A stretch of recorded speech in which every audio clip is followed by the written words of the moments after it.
बच्चों, let's read this question. So this question says this is a assertion and reason type question. All right, we have given the four options. तो देखिए बच्चों, assertion पे क्या बोला गया? Specific heat of a body is always greater than its thermal capacity. Thermal capacity या फिर heat capacity, ठीक है, दोनों एक ही चीज है। रीजन पे देखिए क्या बोल रखा है, specific thermal capacity, specific thermal capacity, specific heat capacity भी बोल सकते हैं इसको, ठीक है। Specific thermal capacity is the heat required for rise in temperature of unit mass of body through unit degree, unit mass of body through unit degree. Alright, तो देखिए बच्चों, इस क्वेश्चन का आप हम यहाँ से की कॉन्सेप्ट ऑफ क्या लिख सकते हैं, the key concept of this question आप यहाँ से देखिए क्या लिख सकते हैं, हीट कैपेसिटी और स्पेसिफिक हीट कैपेसिटी लिख सकते हैं। क्या लिख सकते हैं आपका, heat capacity and specific heat capacity, ठीक है। हीट कैपेसिटी लिख लीजिए एंड चलिए पूरा लिख लेते हैं, heat capacity and specific heat capacity, ठीक है। ये इस क्वेश्चन का क्या हो जाएगा आपका की concept, specific heat capacity. Alright, अब देखिए बच्चों, यहाँ से देखिए कैपेसिटी, ठीक है। अब देखिए बच्चों, पहले हम हीट कैपेसिटी को डिफाइन करते हैं। हीट कैपेसिटी बच्चों देखिए आपकी कैसे डिफाइन की जाती है, हीट कैपेसिटी या फिर इसको थर्मल कैपेसिटी बोलेंगे, ठीक है। इसको हम देखिए कैपिटल सी से डिनोट करते हैं, किससे, कैपिटल सी से। ये होती है, this is the amount of heat which is required to increase, ठीक है, amount of heat which is required to increase the temperature by 1 degree. 1 degree से टेम्परेचर को इंक्रीज करने के लिए जितनी अमाउंट ऑफ हीट क्या करनी पड़ती है, आपको यहाँ पर देनी पड़ती है, this is defined as the heat capacity, या फिर इसको हम क्या बोलते हैं, थर्मल कैपेसिटी बोलते हैं। क्या बोलते हैं आपका, थर्मल कैपेसिटी। सी किसके इक्वल होता है आपका, delta Q by delta T के इक्वल।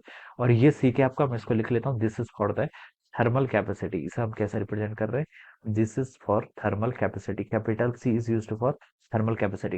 डेल्टा क्यू का, डेल्टा क्यू आपकी कितनी अमाउंट ऑफ आपको हीट चाहिए, और डेल्टा टी टेम्परेचर, टेम्परेचर का चेंज कितने से आपका 1 डिग्री से चेंज होना चाहिए, कितने से आपका 1 डिग्री से। ऑलराइट, तो ये डेफिनेशन आपकी किसकी, हीट कैपेसिटी की। अब स्पेसिफिक हीट कैपेसिटी की देखिए क्या डेफिनेशन है, या फिर स्पेसिफिक थर्मल कैपेसिटी की डेफिनेशन, इसको हम स्मॉल सी से रिप्रेजेंट करते हैं। और ये होता है, this is the amount of heat required, amount of heat required to increase, ठीक है, to increase the temperature of 1 gram of a substance, 1 gram substance के लिए यूज करते हैं, ठीक है।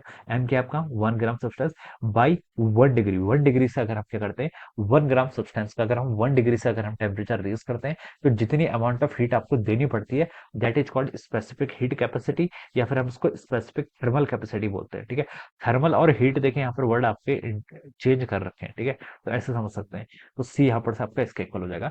दिस इज द डेफिनेशन, ये किसकी डेफिनेशन आपकी, स्पेसिफिक हीट कैपेसिटी लिख लीजिए, या फिर यहाँ पर बोला गया आपका हीट की जगह थर्मल वर्ड यूज किया गया, स्पेसिफिक थर्मल कैपेसिटी। ऑलराइट, तो ये आपकी क्या हो जाएगी, दिस इज द डेफिनेशन। अब देखिए बच्चों, यहाँ पर इन दोनों का मुझे कंपेरिजन करके बताना है ना, तो देखिए आप यहाँ से क्या लिख सकते हैं, देखिए यहाँ से मैं क्या लिख सकता हूँ, एम टाइम्स स्मॉल सी की वैल्यू कितनी देगी आपकी, delta Q divided by delta T के इक्वल। ऑलराइट, अब इसको मान लीजिए मैं इक्वेशन 1 बोल दूं, इसको मैं इक्वेशन 2 बोल दूं, तो यहाँ से देखिए मैं क्या लिख सकता हूँ आपका, जो आपका कैपिटल सी होगा, कैपिटल सी क्या आपका, देखिए दिस इज थर्मल कैपेसिटी, ये आपका क्या है, ये आपका थर्मल कैपेसिटी है, ठीक है, इज इक्वल टू कितना आपका एम इंटू सी के इक्वल, तो ये आपके यहाँ पर से इतनी वैल्यू हो जाएगी।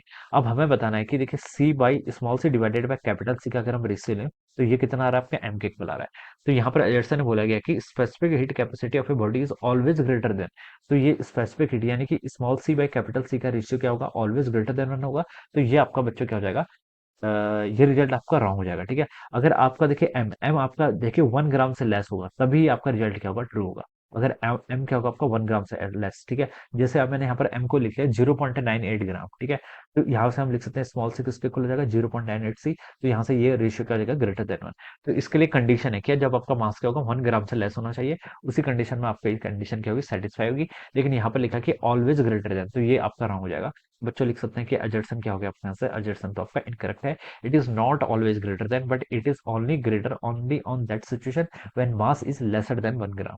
अब रीजन पे आते हैं, रीजन पे देखिए क्या बोल रखा है, स्पेसिफिक थर्मल कैपेसिटी, ये वाली चीज, ठीक है, स्मॉल सी चीज को रिप्रेजेंट किया है, specific thermal capacity is the heat required for rise in temperature of unit mass of the body through unit degree. तो ये स्टेटमेंट आपका बिल्कुल करेक्ट है, ठीक है। तो अजर्सन तो आपका इनकरेक्ट है, बट रीजन करेक्ट है, तो कौन सा ऑप्शन होना चाहिए, assertion incorrect, reason correct, fourth option होना चाहिए, कौन सा, fourth option. So we can say that option 4 will be the right answer of this question. All right. So I hope you all understood this concept. All the best and thank you so much.